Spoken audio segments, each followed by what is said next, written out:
In 1492, the population of the Americas, according to 21st century demographic reconstructions, ranged from 50 to 110 million people.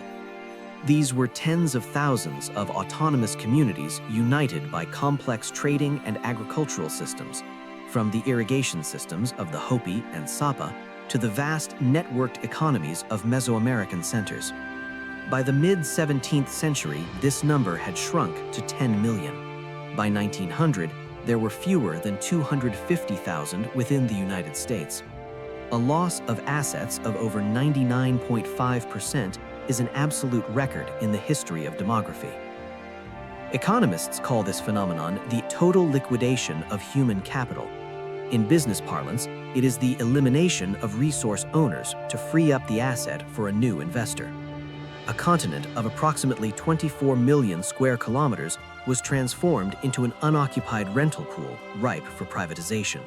The essence of a colonial process is not simply a war of cultures. It is a war of economic systems.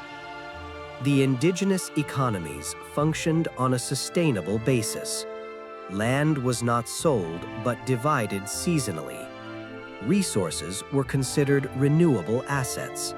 The ecosystem acted as a public fund. The Indian tribes of the Great Plains, for example, controlled the bison migration cycles, ensuring that no more than 60% of the herd was used in a given season, a level that allowed natural capital to regenerate. The newcomer economy operated differently. Its principle was private property, profit maximization, and growth through expansion.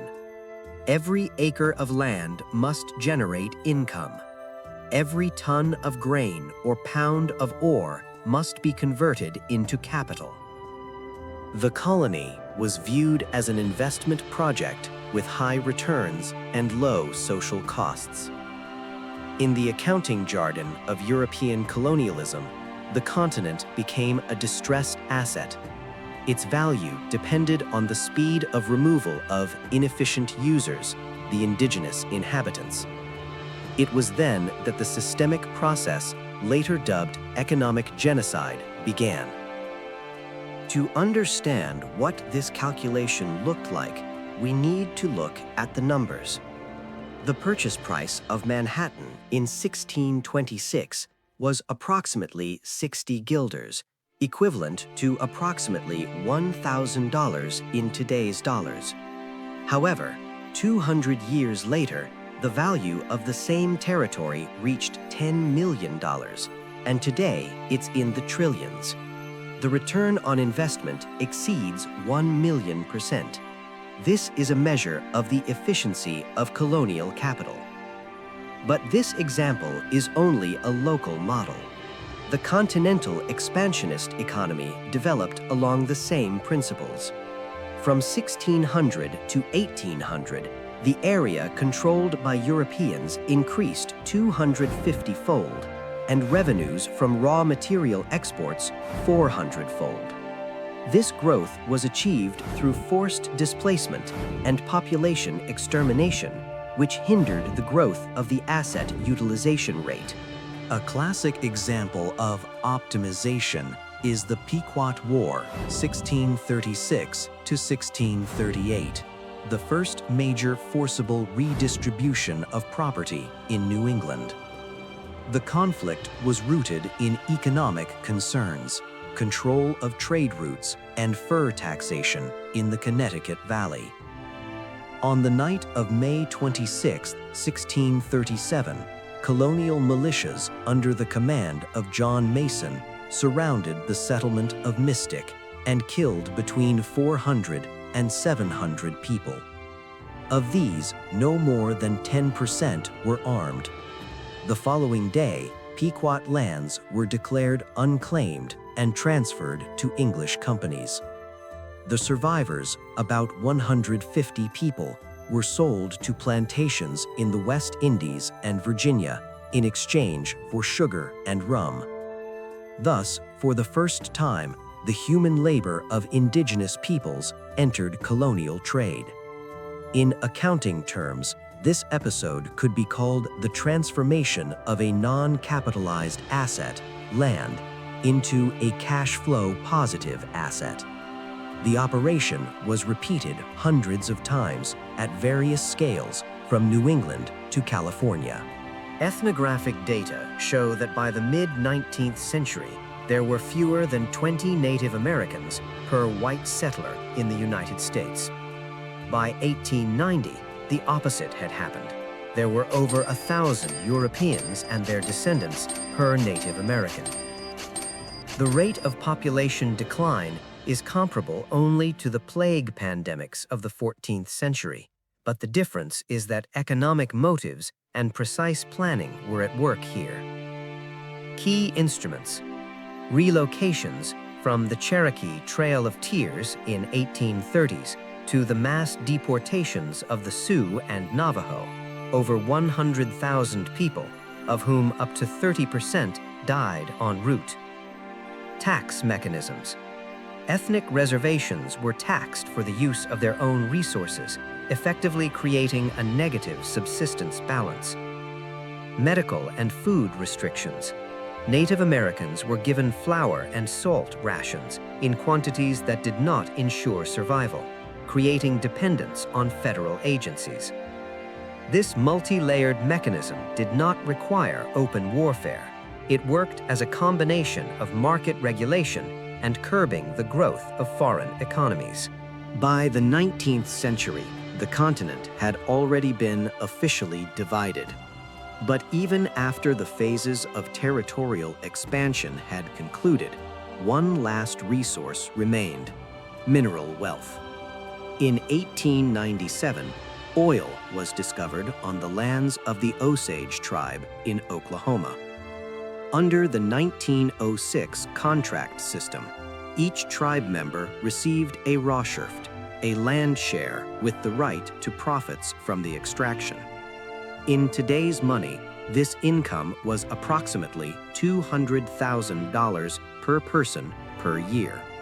But the highest U.S. authorities declared the Osage tribe incompetent and instituted the institution of trustees, white lawyers and bankers.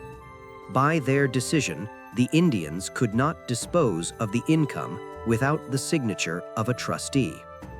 Over 10 years, more than $400 million, over $21 billion in 21st century money, passed through these accounts, much of which was stolen. Then began the darkest period, the Reign of Terror, 1918 to 1931.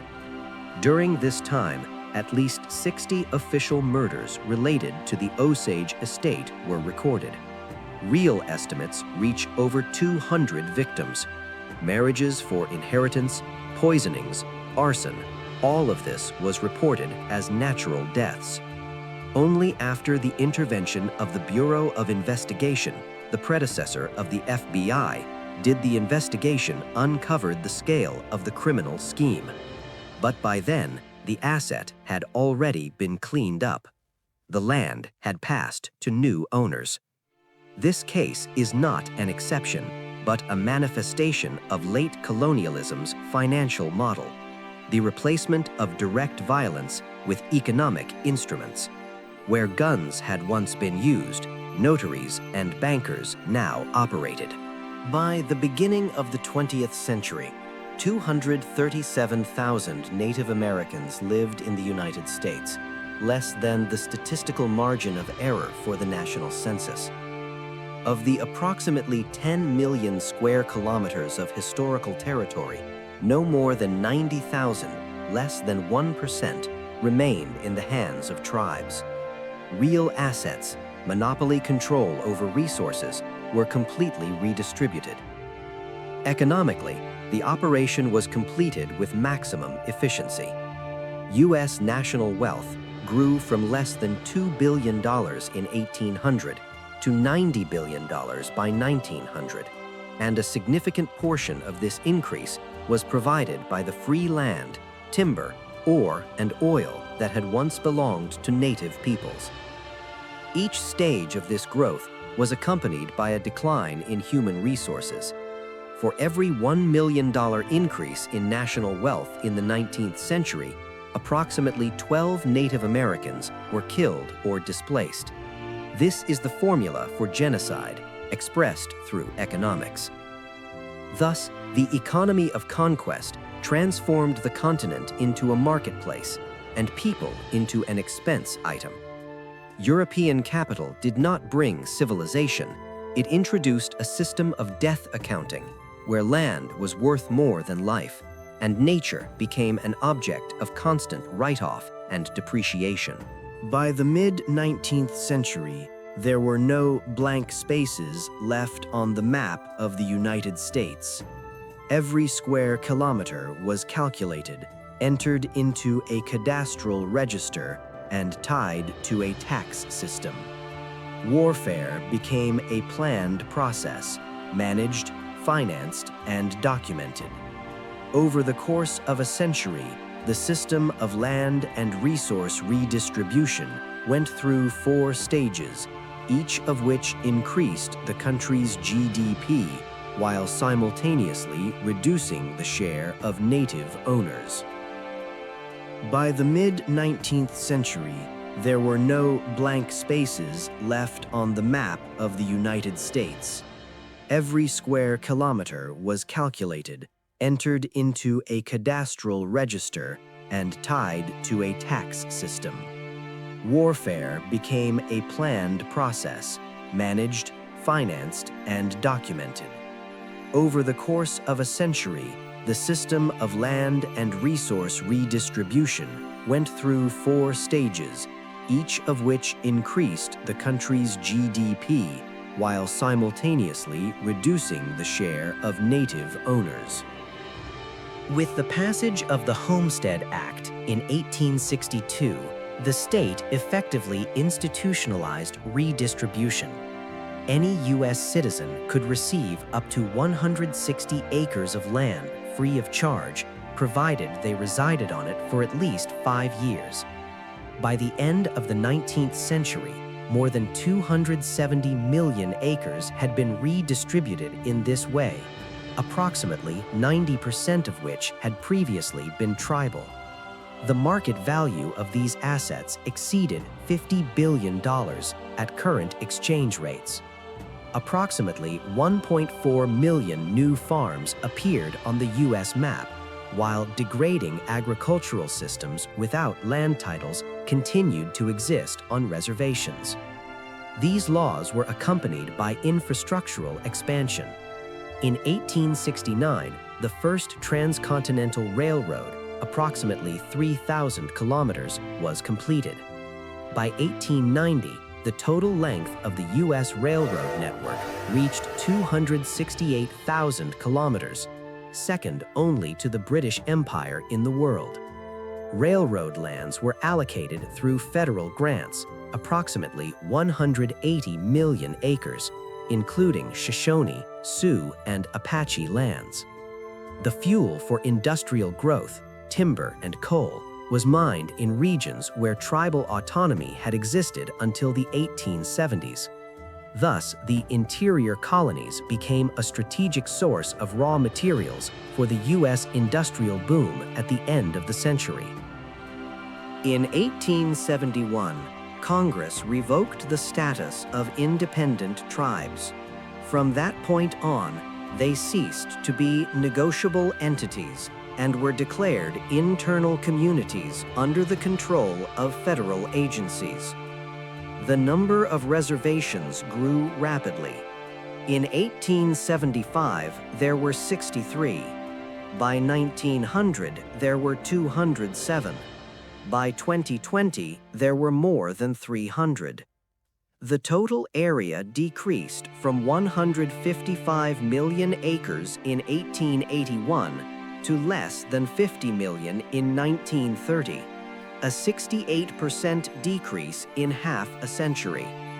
Legally, this corresponded to the process of reallocation of restricted assets. The key instrument was the Dawes Reform, Dawes Act, 1887. Land within reservations was divided into individual parcels. Surplus land was sold at auction to private companies and settlers. Over the 47 years the law was in effect, approximately 90 million acres were expropriated. For comparison, this is an area larger than modern-day Germany. The average market price of parcels was $1.25 per acre, while the government's purchase price was less than 20 cents. The average investor profit exceeded 600%. Parallel to land reforms, a system of educational and labor institutions developed. Boarding schools under the Bureau of Indian Affairs began operating in 1879. The first school was the Carlisle Industrial School in Pennsylvania. By 1900, there were 147 such schools, and by 1925, 357. More than 60,000 children passed through the system, forced to learn English and Christian norms. The program had an economic goal: to prepare a cheap labor force for agriculture and industry. Indians effectively replaced temporary immigrants in the domestic labor market, earning below the minimum wage. By 1910, approximately 85% of able-bodied Indians were working off reservations, but without union protection.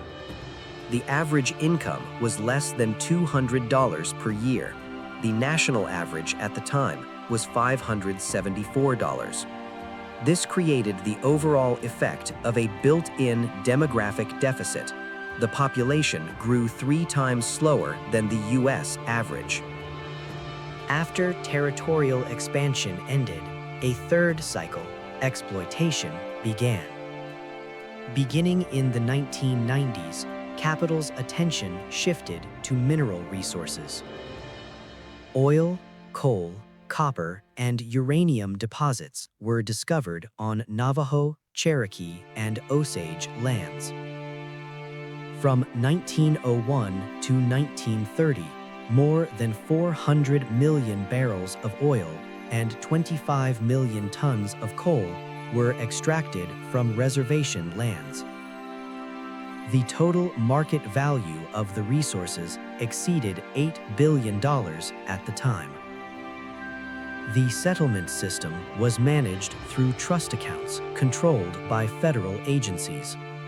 Only 5 to 10% of revenues were returned to share owners. The rest went to funding infrastructure and federal programs. By 1930, 70% of Indians had ward status, which legally deprived them of the right to sell or lease property without an official's signature. This effectively legitimized the external management of community capital. By 1934, the U.S. government itself recognized the ineffectiveness of the current system. The Indian Reorganization Act was passed, returning some land to tribes. But by that time, the active volume had been irrevocably lost. The actual results of the period 1830 to 1934. Land alienation, approximately 95% of the original territories. The share of Native Americans in the U.S. population declined to 0.2%. The increase in state capital assets over the same period from $2.3 billion to $120 billion. The economic balance is simple. One continent transformed from a collection of communities into an industrial power. The value of nature and human life was converted into the value of stocks, bonds, and export flows. By the 1930s, the continent was fully integrated into a unified financial and administrative system. What began as expansionism evolved into long-term management of an asset called the Indian Question. From this point on, policy ceased to be territorial. It became structural, regulated through funds, subsidies, and legal restrictions. After the 1929 crisis, the United States began redistributing domestic assets, and the Indian Reorganization Act, 1934, became an economic compromise. Elimination of private land managers' rights to manage lands. Return of approximately 2 million acres to tribal councils, less than 2% of the lost land. Creation of 130 corporations, so-called tribal corporations, through which the government continued to control revenues. From 1934 to 1960, federal appropriations to Indian communities amounted to approximately $900 million, approximately $10 billion in 21st century dollars. This is less than 0.03% of the federal budget for the period. Most of the funds were spent on infrastructure and bureaucratic salaries, rather than on restoring the tribe's actual resources. Economically, Indian territories became internal subsidized districts, formally autonomous but dependent on federal transfers. This dependence ensured complete control of human and land capital at minimal cost to the state. During World War II and the Cold War, the United States began reassessing the natural capital of reservations. Uranium mining was conducted on Navajo, Hopi, and Lakota lands. From 1945 to 1970, approximately 14 million tons of ore were mined. The extracted raw materials provided up to 25% of the U.S. nuclear industry's needs. In the 1950s, coal production in the Weaver-Smith Territory, Arizona, amounted to 4 million tons annually, but direct payments to communities did not exceed 3 cents per ton. In 1968, the Navajo Nation filed its first class action lawsuit seeking contract renegotiation. The difference between the market price and the royalties received was estimated at approximately $150 million over the decade.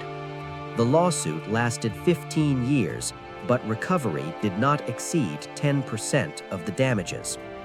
In the 1960s, more than 400 oil wells, 78 coal mines, and 42 uranium open-pit mines operated on reservations. All of these were operated under lease agreements through the federal agency, the BIA. By mid-century, the reservations accounted for up to 2% of U.S. GDP from resource extraction, but less than 0.1% of the revenues returned to the reservation owners. After World War II, the United States pursued industrial growth and urbanization. Native Americans were included in this process through the Indian Termination Policy, 1953 to 1968. More than 100 tribes lost their official status and, as a result, access to federal subsidies. Approximately 1.3 million acres of land came under control of states and private companies. By 1965, the poverty rate among Native Americans reached approximately 60% of the population, compared to 13% nationally. The percentage of Native Americans living off reservations increased from 8% in 1940 to 45% by 1970. This was a deliberate process of urbanization, reducing the costs of maintaining reservations. Economically, Native Americans became a source of internal migration labor for the low-wage sector. By 1970, the balance looked like this. Of the original 10 million square kilometers of territory, tribes controlled no more than 220,000 square kilometers, about 2%. The population had grown to about 800,000, recovering to only 25% of its 1900 level. The average Native American family income was $3,900, compared to the national average of $8,200. Ownership of natural resources was less than 1% within the country's borders. Over a century, U.S. public capital increased 60-fold, while the combined wealth of Native Americans remained below 0.1% of the national wealth. This ratio persists in the 21st century. Native American nations own approximately 56 million acres, with an estimated market value of up to $100 billion, but derive less than $1.5 billion in annual income from them, about 1.5% of the nominal return. The 20th century cemented the final position of Native nations as the inactive beneficiaries of the Continental Deal. Their lands became limited-use assets, their labor a regulated, low-productivity sector, and their property rights a mere formality. If we consider the entire colonial trajectory as a financial transaction, the final balance sheet looks like this. The total value of redistributed assets from 1492 to 1970 is estimated at approximately $100 trillion in current prices. The direct benefit received by Native Americans is less than 0.02% of this amount. The demographic and economic losses amount to over 98% of the original capital across all categories: land, raw materials, and labor. In macroeconomic terms, the price of creating the United States as an industrial power is the complete write-off of one continent from the balance sheet of its original owners.